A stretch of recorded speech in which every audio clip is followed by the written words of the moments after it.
Hi everyone, welcome back to Grasp Talk. Today we have amazing guest, Mike Greenfield. And Mike is the co-founder and chair of the board at Change Research. In his career, he has a bachelor's degree in mathematical and computational science at Stanford and back in 2000. And then he was the early employee at PayPal, where he built the first fraud prevention models. And then he moved on to LinkedIn as also an early employee. And if I remember correctly, Mike was the first 10 or 15th employee at the time. And 15. then 15, yes, that's amazing. And and also he has invested in many successful companies like Pocket, Open Door, and so on. So like today we'd like to ask him about his career experience and also like uh, maybe AI trend, because I think he has seen the tech cycle, many tech cycles from dot-com bubble and mobile and AI and so on. So thank you for joining us, Mike, today. Thank you for having me. It's great to be talking with you both. Thank you. So first of all, could you I shared about who you are and what you have done, but could you briefly introduce yourself to people who don't know you yet? Sure. Yeah. So I mean the way that I see my career um in terms of sort of specifically what I've worked on has been I was a data scientist early on and working on data problems within startups at PayPal and then at LinkedIn and then had started a company in college as a side project, and it was a side project for a while. That company is called TeamRankings.com, and it's still around. It's almost 25 years since I launched the website now, but it is a profitable business that has grown. But after I left LinkedIn in 2007, I really wanted to be an entrepreneur and sort of make that who I was, and so I've been an entrepreneur. And that's been sort of my primary area since 2007, and have started with Team Rankings being the first company. I've started a total of 4 different companies in fairly different domains, from sports analytics to a website for moms to most recently a public opinion polling company that does a large amount of its work in politics. And I think that all of those things, the unifying theme is the use of data to guide decision making. And it's a key part of all of those companies and all of their products. And I fundamentally believe that data can lead to better decisions and can make the world a better place, and that there are a lot of ways that data can be used better than it is being used today, and that as we're collecting more and more of it, that it can be a real force for good. And that's something that I've sort of devoted my career to, is how do we create data products with data and use data in better ways to both build businesses and make the world a better place. Amazing, yes. And yeah, data matters and nowadays, and that totally makes sense. And that part I'm curious about. When did you realize, oh, I'm interested in data and data science, maybe? Because you went to Stanford, and then at the time you were already like, you put, data geek and entrepreneur in your profile, right? Were you already data geek at the time, or over time your interest, like grow, and how Yeah, when I mean, did I you? was sort of a weird kid, and like this goes pretty far back. When I was 10 or so, I was reading uh, a book or a set of books called Bill James's Baseball Abstract, which was like looking at how data is used in baseball. And this was like the mid to late 1980s. And it was a small piece of it was not super sophisticated use of data, but it was like I was fascinated by that, and I got more and more into it, and sports became a significant lens of my exploration of data. It was baseball when I was a little kid, and then and a teenager got more into basketball, and ranking teams and statistics there. and then kind of grew over time. And I realized that the data is a useful way of solving lots of different kinds of problems. And did a little bit in politics when I was in college and was a political science minor, and sort of across a whole bunch of other fields over the past I see. 25 plus years. Yeah. Cool. Then that led you to build the team rankings at the time when you were at Stanford? Yeah. So what I saw, and this was like the late 90s. So I was looking at I was a pretty big fan of college basketball at the time. Stanford had an amazing team, and they've had an amazing women's basketball team pretty much nonstop the past 30 plus years. But they had an amazing men's basketball team in the late 90s and early 2000s.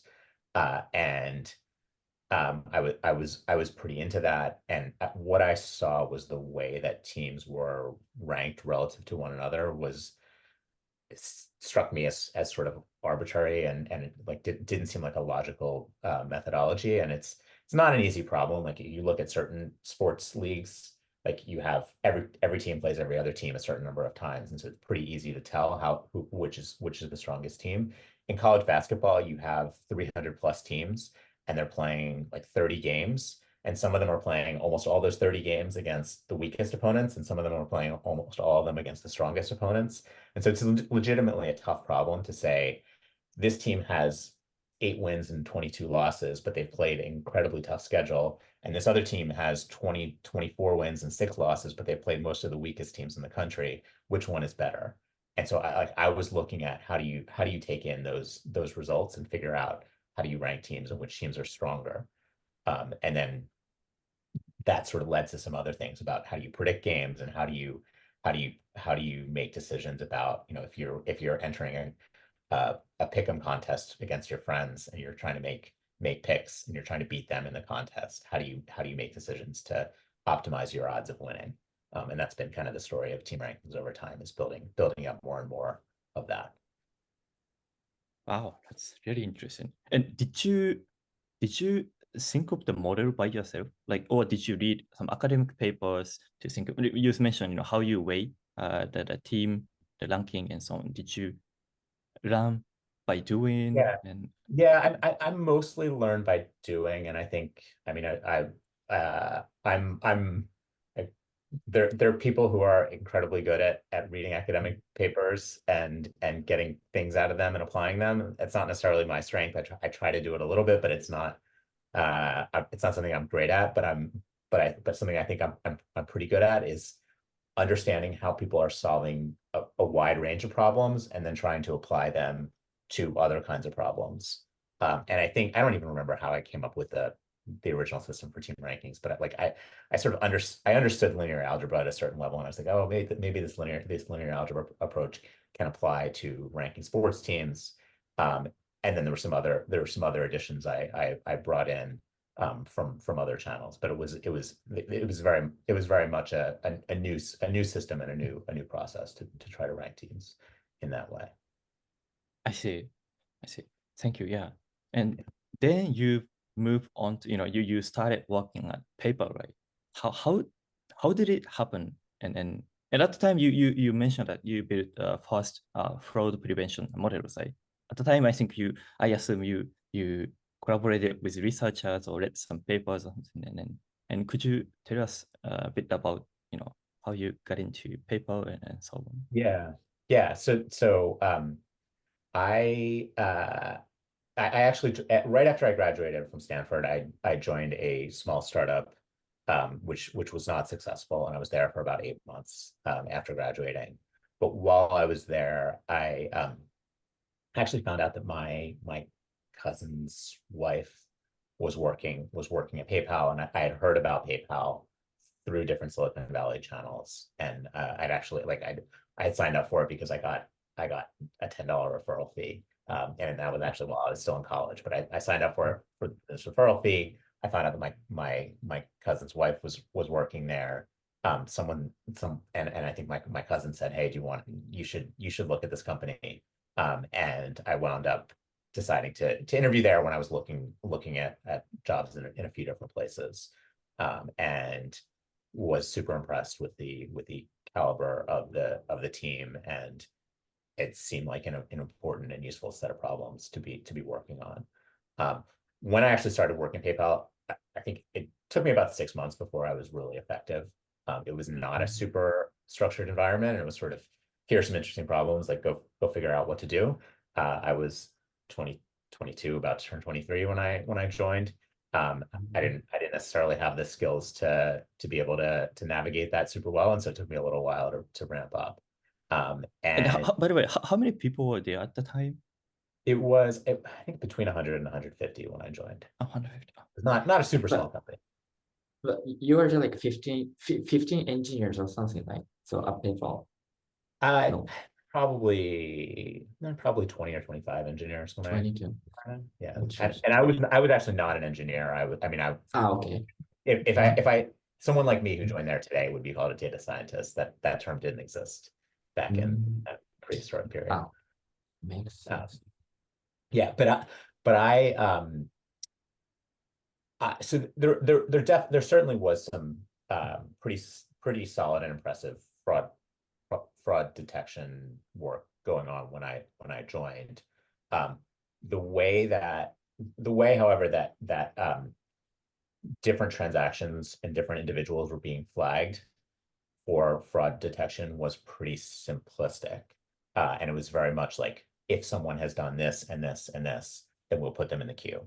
And that worked well for a lot of things, but they're also over time, fraudsters got more and more sophisticated about how they did things, and so those rules became less and less effective. And I'm not quite sure how I started on it, but I started building these decision trees, and saying, okay, I want to look at these at an individual transaction and saying, what's the likelihood that this winds up being fraud? And we had a pretty good data set of millions of transactions and thousands of transactions that were confirmed to be fraud. And so I tried running my decision tree on those. And it seemed promising, but the problem was a little bit unspecific. And really the breakthrough for me when it was like around 6 months after I joined, it was over the summer. There was an intern who was working on a very specific type of fraud. He was working on merchant fraud, and he was trying to look at merchants who had just received their $2,000. So someone, like, they had signed up, let's say, a week before, and they had just completed a series of transactions, and now they received a total of $2,000. He wanted to look at them at that point and say, are they bad or not? And he had this Excel spreadsheet of like 10 different things, and he was trying to figure out if they're bad. And he was doing all these manual things in Excel. And I saw his approach, and I thought, and I was also trying to figure out, how do I use this decision tree stuff? And as we were talking through it, we decided, why don't we apply my decision tree software to your merchant fraud problem? And we did that. It took a little while to create a data set, but we were able to create a much richer data set of people at the time that they reached their $2,000 in payments. And from that, we created a much better predictive model that said, here's someone who's just closed their $2,000. How likely are they to be fraudulent? And it worked. It worked really well. And we then gave that to agents, and wound up basically the next 3 years that I was at PayPal, a huge amount of my time was spent sort of scaling that process, and so making the decision tree software work better, and it turned into random forests, and so it was more accurate and more robust, and then applying that software to a whole range of problems, from merchant fraud to other types of fraud. And that approach of sort of taking a very small specific problem, getting a technology data solution to that problem, and then scaling it across problems, wound up being a great for us at PayPal. Wow, awesome. And you spent like about 4 years at PayPal, right? And when you were like when you joined, and there were 100 people at the time, 150 people there. Then when you left, I think seems like I remember PayPal was growing really crazy at the time, and I think how was the experience, and how did it grow? How much? I don't know. I don't exactly know how fast and how much they grew at the time. Yeah, it grew pretty quickly. I mean, from a pure employee standpoint, I don't know that it grew at like as ridiculously as we've seen some companies grow in recent years. Um, so I joined PayPal at the end of 2000. Uh, we went public in early 2002, so like 14 months after I joined. And then 8 months after that, we were acquired by eBay. Um, and that totally changed the trajectory. And so a little bit less than 2 years after I joined, we were acquired by eBay. And so I think it probably went from 150 to, I don't know, 600 or 800 people, and by the time we were acquired by eBay.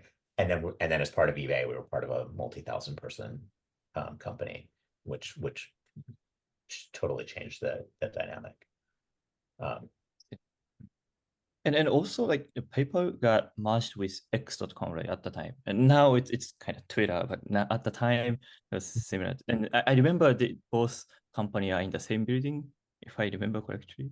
Yeah, so that was actually before my time. So PayPal and X, I think they were in the same building in 1999, maybe a year before I joined, and then they merged in, I want to say, early 2000. When I interviewed, the company was called, and actually when I signed my offer letter, the company was still called X.com, but it was sort of in the process of changing from its branding from X.com to PayPal. But I never worked with Elon Musk at PayPal. He had already left as CEO. So I missed that phase, which I gather was interesting and a little rocky. That's interesting, yeah. But did you work with like Max Levchin? I worked. I mean, I reported directly to Max when I first started, and then worked as part of his broader team the whole time, or most of the time that I was there. And as Kay and I are building startup, and so we are wondering how was the culture or of the paper at the time. I think it was I don't know. Yeah, I have no idea. And what differentiate the great startup, growing startup and other startup, or generics. Yeah, I mean, PayPal was pretty intense. It was pretty no BS. I think that there, like, a lot of companies, especially as they grow, have a lot of politics, and I don't know, people may try to manipulate things behind the scenes, and at least to my eye, and like I was pretty young and junior when I was at PayPal, but from my vantage point, that wasn't really the case at PayPal, and that, where, to the extent that there was fighting, it was like straight on, to your face. Someone's going to tell you you're wrong. But it was a pretty hard driving, hard working culture. Not a lot of tolerance for 20-person meeting where nothing gets done. It's like, if there's a meeting, let's get as few people in the room as possible, and get to a decision as quickly as possible, and solve problems. And I think that was sort of the mentality of the company. And in a lot of ways, I think PayPal was a very, very tough business to build, and it succeeded in spite of that. And I can look at a lot of other businesses that were where probably the original idea and the original concept was much better than PayPal's, but maybe not as great on the execution side. Interesting. Yeah, but it makes sense because PayPal was so intense, so that's why they could so quickly, and they are spending so much money for referral marketing. So, and it's like 101 for referral marketing and product that flows like text, right? But it makes sense. So yeah, then what made you decide? So you want to quit at PayPal and start your business, or it's starting your business? But No, moving on I to went to PayPal to LinkedIn. yeah. 2000. Okay. Yeah, 2004, right? Yes. Yeah. Yeah. Now, So how did it happen? Yeah. yeah.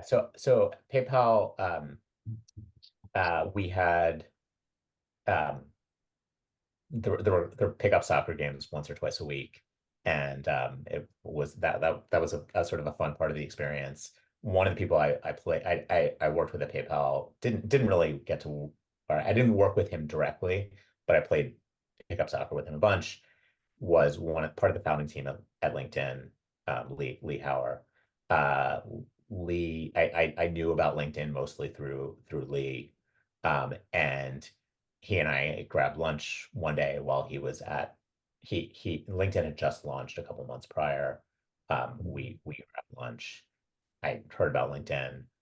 It sounded pretty interesting to me, and I started sort of moonlighting at LinkedIn in early 2004 while I was still working at PayPal, and I was seeing LinkedIn grow, and when I started doing that, I think LinkedIn had about 250,000 users and about 15 people on the team, and had a ton of interesting data problems. PayPal, I mean, PayPal's data problems were super important, and I with fraud detection, there was a very clear problem that I was trying to solve. Uh, with LinkedIn, there was all this interesting data, and it seemed like there were 100 different problems I could solve, and I liked that. I liked that openness and sort of ambiguity, and I started spending more and more time with the LinkedIn team and with the LinkedIn data set. And after a few months, I decided it's time for me to leave PayPal, and I joined LinkedIn, and Oh, yeah. which yeah, it's Interesting. a good decision. Yeah. I see. So, and have you, what kind of like a data set was interesting to you at the time? Like, do you have specific like memory at the time? Yeah. So LinkedIn um was the first social network data set that I had gotten my hands on. And so I got to see what kinds of connections existed between people. And started looking at that a little bit on a sort of structural level, and where people in different industries, or who are they connected to, and people in different places, who are they connected to, and how do you make sense of this. um, I think we also got a sense of there are a lot of connections that exist between people that were not in the LinkedIn system. And like in the early days, LinkedIn, there were a lot of people who signed up for LinkedIn and they didn't really use it.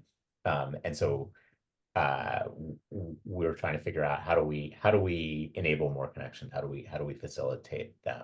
And that was kind of an interesting problem. Um, as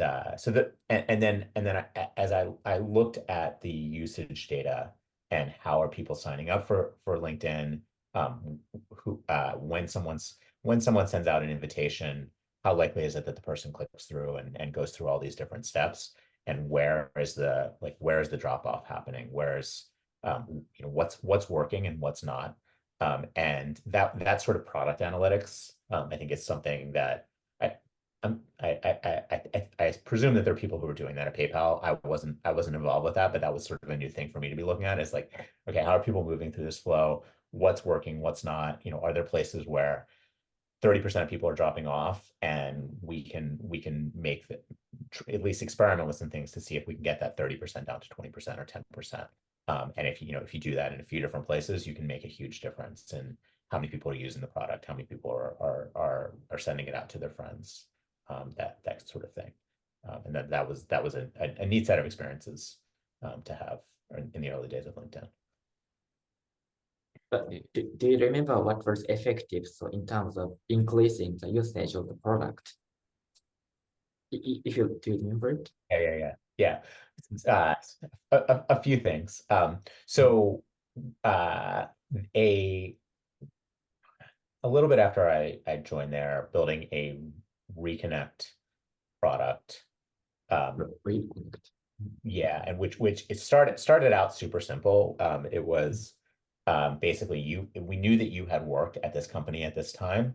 We looked for other people who had worked at that same company at the same time.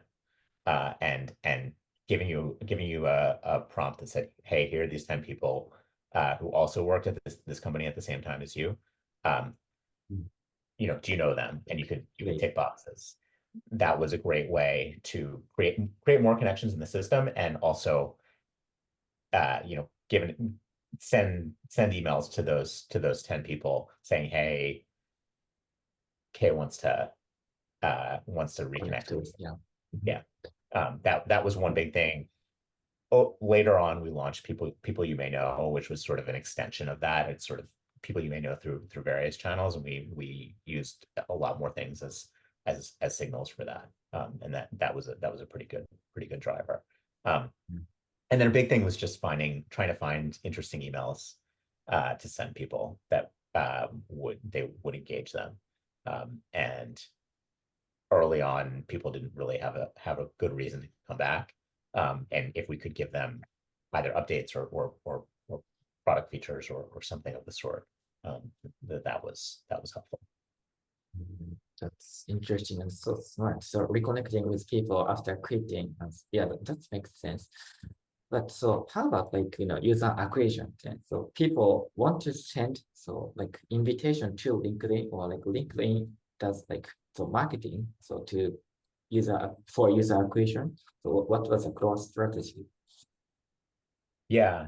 So LinkedIn was, I think, one of the first products that grew through viral invitations, through email invitations. And at that time, there were a couple of different ways that could work.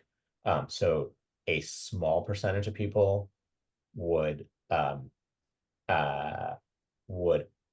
connect their Outlook to their LinkedIn, and Outlook would say, here's who's in your address book, and give them a prompt to invite them.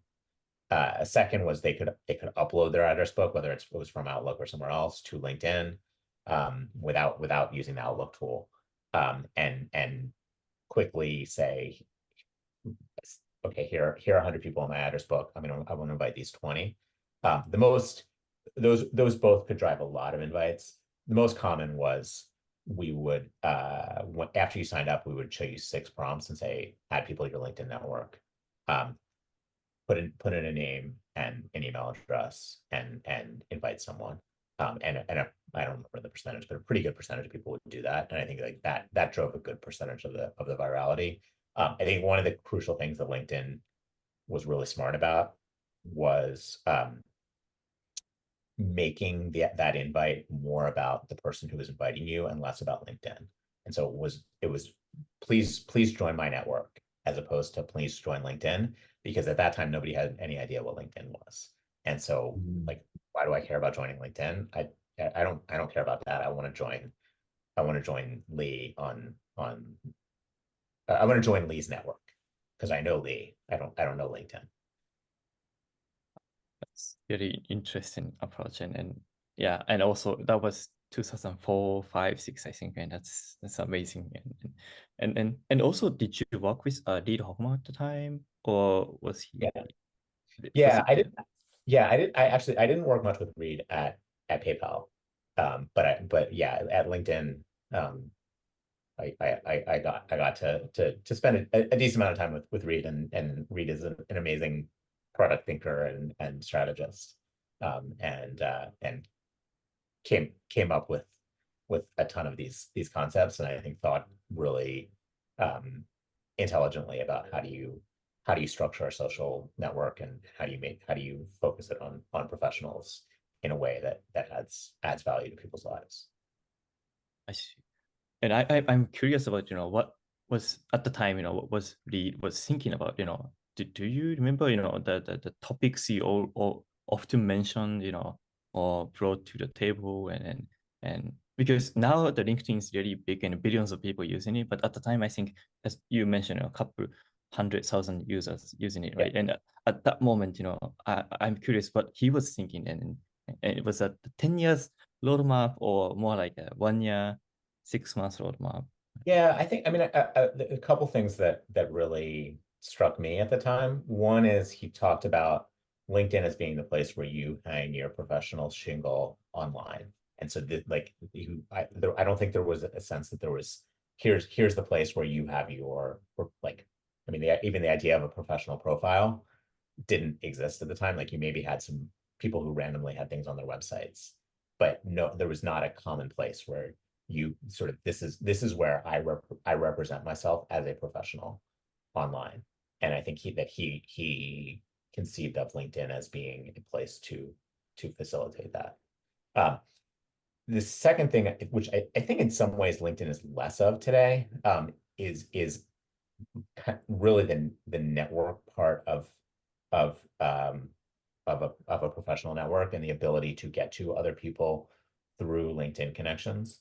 And so in the early days, LinkedIn actually had, you could actually see your fourth degree, and you could see the path. And so if I'm 4 degrees away from you, there's one person and another person and another person, and can see, and you actually could ask for an introduction through those 3 people. That was really too many. I mean, I think 3 really is too many. But you could technically do it. And I think that spoke to how Reed worked and what he was good at, which is building relationships, thinking strategically about, okay, who do I need to talk to solve this business problem? And I think a lot of the problems that he worked on at PayPal were of that scope. Like we're dealing with this regulator in this state, and we need to work through this challenge. How do I find a good path to that person that's going to convey trust and not just randomly call them up? And where they'll say, I don't know who the heck this Reid Hoffman guy is, but how do I work through someone that I know?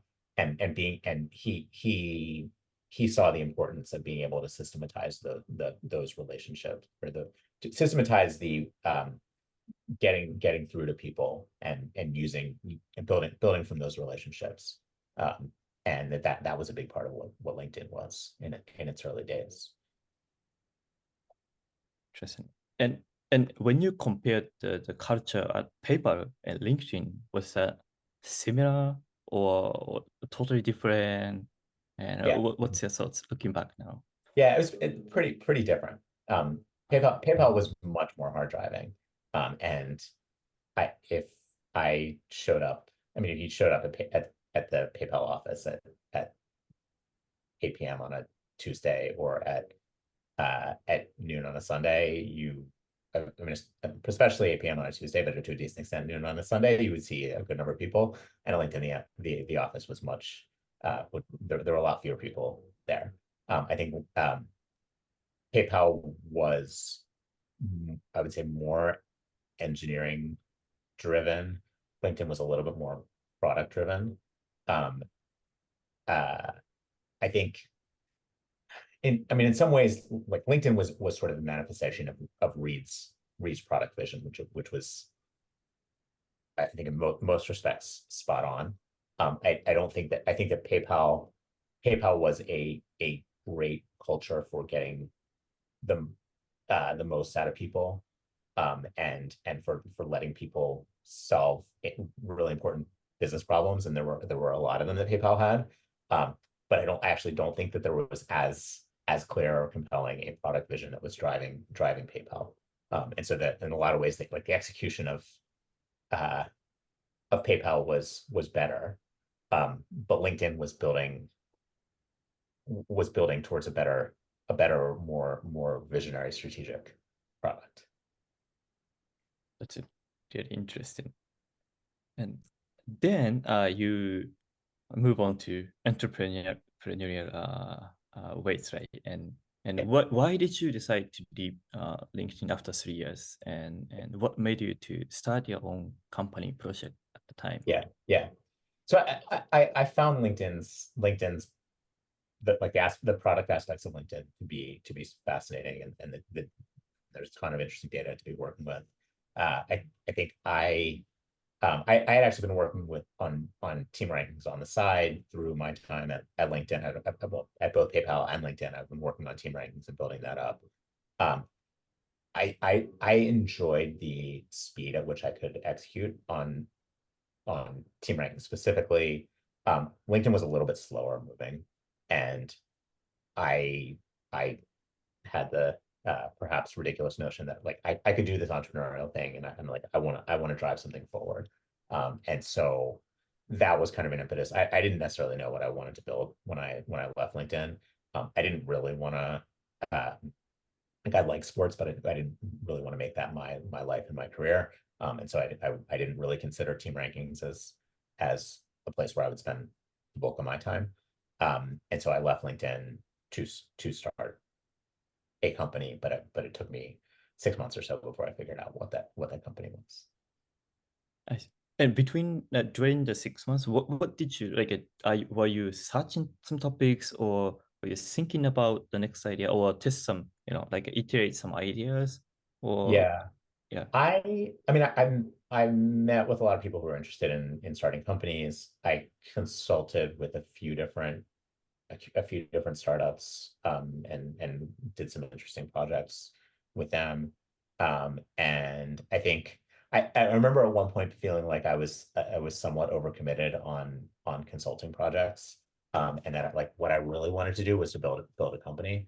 And so I made a decision consciously. I'm gonna quit these consulting projects so that I can focus on building a company. And then I spent more time with potential founders, and ultimately met up with Efrem Luft, who became my co-founder for Circle of Moms. so come out. Yeah. And and also you have founded several companies before, right? And then looking back now, like what was the best way to get some ideas to work on? And also, what's your thoughts on co-founders? And because a lot of startups fail due to co-founder conflict or argument, right? And how startup founders pick co-founders, and how should they pick ideas? Do you have some thoughts around them? Yeah. No, that's a great question. So maybe I'll answer the co-founder question first. I think a lot of being of like working with someone as co-founders is built on trust, and built on a shared sense of what you want to build and where you want to go. And in actually three of the four companies I've started, my co-founder is someone I'd known for years before, and in different contexts, in some cases professional contexts, some cases not professional contexts at all. But I think that was and is helpful for trust. Obviously, it's like there are downsides to that, and there are plenty of great co-founder relationships where they met in the context of doing the startup and build a great company together and have a good relationship. But I think that's key, and I do definitely see some startups that are co-founded by companies where it's a little bit of a shotgun marriage, and I think that's probably not the wisest thing, and that the more you can kind of go through difficult challenges together before you start a company together, the better you'll be structured for the future. I think that said, regardless of whether you met someone yesterday or you've known them for 10 years, I think that you're better off if you can go through a fairly extensive list or set of things of sort of the values that you have. What do you prioritize in a company? Where do you want to go? And be candid and being willing to kind of go in opposite directions. I think there are a lot of potential avenues for conflict between founders, and if one person wants to build something to sell right away, and one person wants to build something to be running for the next 20 years, that's one source of conflict. One person wants to move really quickly on product and get out, ship a whole bunch of stuff, and the other person wants everything to be perfect. That's another source of conflict. And there are 10 other things that I could come up with. And I think the more you can talk through those things in advance and figure out, okay, here's how we're gonna deal with this, and like chances are anybody, I'm sure you two have your differences on certain things, but that any two people founding a company are gonna have some places where they have divergent thoughts, and I think the more you can talk to them in advance, the better. I see. Yeah, that makes sense. And I saw someone tweeted that, the co-founder should be someone who is really curious about all the time so that, they could learn and and and and it's a lifelong journey. And for some companies, right? It's in long-term thinking. And yeah, Kay is a great guy. He's curious about so many things he learns. Like now he learns coding, how to code. And yeah, it's really impressive. And and Yeah. and uh, and by the way, so I'm curious about, have you seen the conflict or argument, between PayPal founders, co-founders, or LinkedIn co-founders, or it didn't happen? I mean, I'm curious, if those successful big companies and co-founders are arguing or conflicting, or are they best friends, Yeah, I'm just I, curious. I mean, I don't know that I was necessarily in the room for conflicts. It's hard to imagine that there weren't big. I mean, well, like it's a little bit of a different story, but PayPal famously kicked Elon Musk out of the CEO seat. So presumably there was some conflict that happened there. Yeah, I don't I just as in a marriage or as in any other type of relationship that there's almost always going to be conflict, and a lot of it is sort of how do you deal with conflict, and is it existential? Are people treating one another with respect? Is there fundamentally trust behind it? But I would presume that every even very successful company has conflict between co-founders, and then wouldn't expect otherwise. I see. Yeah, that makes sense. And how about ideas? And we get, you have founded 4 company, 5 companies before, and also you have seen so many tech cycles, right? Tech.com bubble and mobile Mhm. and Web3 maybe and AI nowadays, and from that experience, like founding company and also tech cycles, and what do you think is the best way to think of idea to work on? Yeah. I mean, I think the answer is probably a little bit different for different kinds of people. And what I've found for me is that I tend to do best by prototyping things, and that I may have something of an idea in my head, but I'm not. I mean, I guess they're product people who are great at sort of sketching something out, and they can have a full idea in their head. I find that prototyping something and actually playing around with it, like tells me, oh wait, that I thought that was going to work, but when I actually try to use it, it's not quite right. But let me tweak it and do it this other way, and in a way that I don't have if it's just purely in my head or purely on paper, or whatever the digital equivalent is. And so I've actually in the 4 companies I've started, 3 of them I built an initial prototype, and then I hired engineers who told me that my code was terrible. But the 3 companies where I built the initial prototype, like the basic concept was pretty good, I think, and like the companies had at least moderate success. The one company where I did not code at the outset, that was bona fide. I was more like a product manager in the early days, and I think that it was a little bit more of a mess from a product perspective, because I just didn't. I don't think I thought about it as clearly as strategically when I wasn't prototyping it. And but that's not going to be the case for all founders. There are obviously founders who are phenomenal at figuring out what should this look like from a product perspective without ever writing a line of code. But for me, that's sort of what my process has been. I see.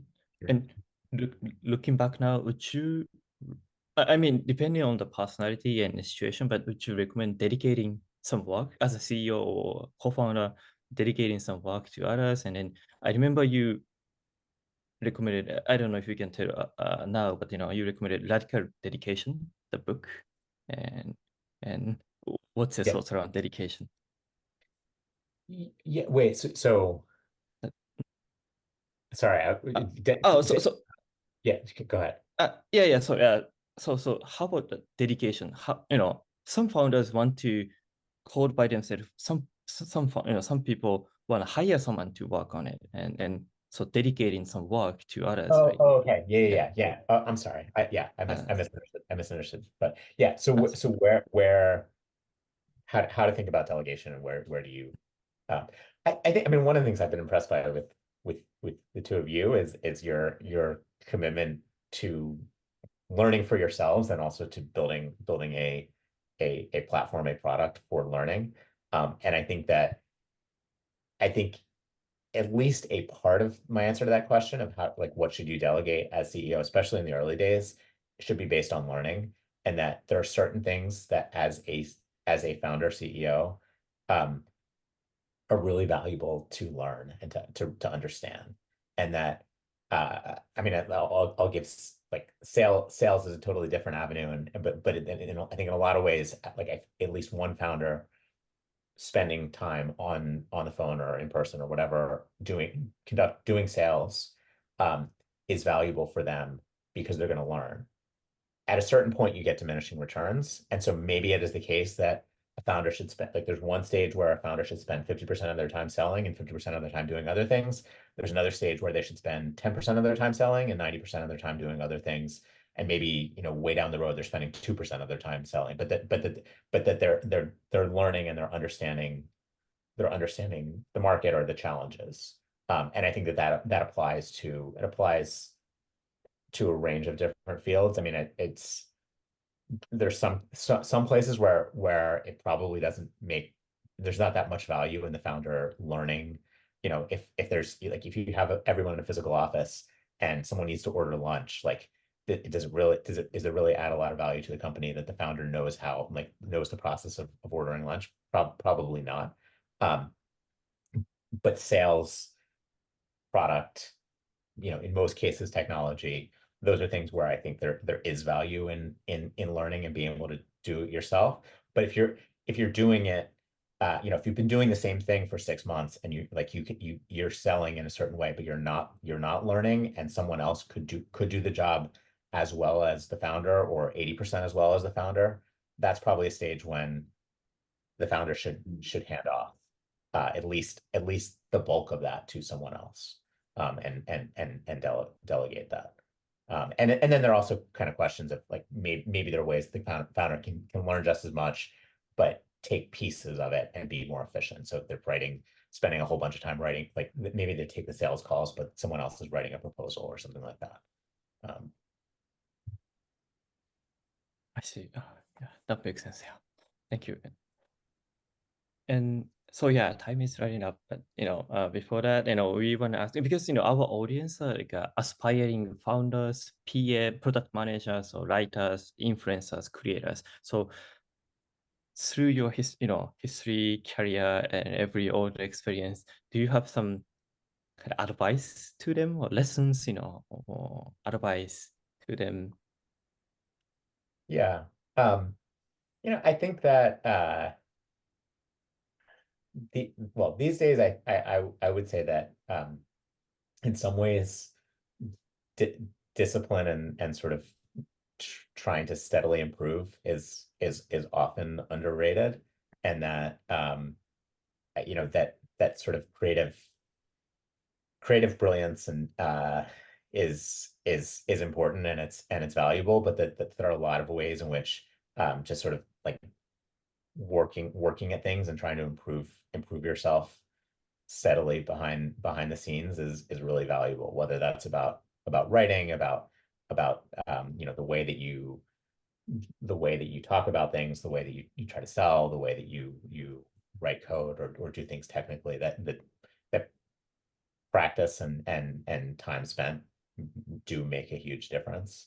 And that I think early in my career, at times I was a little bit cocky and sort of thought, okay, I can creatively solve this in ways that maybe some other people couldn't. Um, and if you have abilities in certain realms, obviously take advantage of them, but at the same time, be disciplined in figuring out what skills you need to build and building them. And that's really important. Thank you. And do you have any favorite quotes or motto you are telling yourself every day or every time you saw a mirror? And if do you have some quotes, words, and some Yeah, phrases? yeah. I mean, If you have, yeah. I have I don't have a specific quote that I use. Um, I do have I have a mission statement that I've written for myself that I every Friday morning I look at it and I sometimes will revise it. And it sort of like I like to think that that kind of grounds me and says, okay, like what is the kind of effect that I want to have on the world, and what are the kinds of things that I want to do and want to be, and that by just coming back to that, and looking at it and also revising it, it hopefully keeps me honest and not too um, too focused on the day to day. And when did you start like debuting your life, personal mission statement every Friday morning? I did that. I think I started maybe 2 years ago. I've actually become much more regimented, and there's a set of things that I do every morning uh, before I look at my email, before I look at Slack or anything like that. And I have there's a form that I fill out, and there are different things that I do on different days of the week in addition to filling out that form. And so Monday morning, it's more about the tasks that I'm gonna do for that week. Friday morning, it's a little bit more reflective and looking at my mission statement. Some other things, other days of the week. Oh, I see. That's really impressive. And then since yeah, this is a sorry, this is the last question, and if I Yeah. don't know if you have time, but it's a little bit deep question. And since Grasp is a platform where people curate and leave their digital legacy, that's how we see, from what we do. And what kind of legacy or impact do you want to leave behind or for other people, if you can share? Yeah.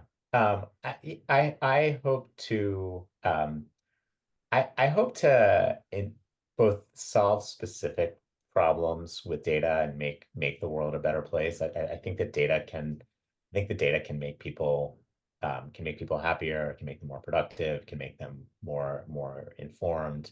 And I hope to facilitate those things individually, and also to sort of help or inspire people to think bigger about what we can do with data to solve those kinds of problems.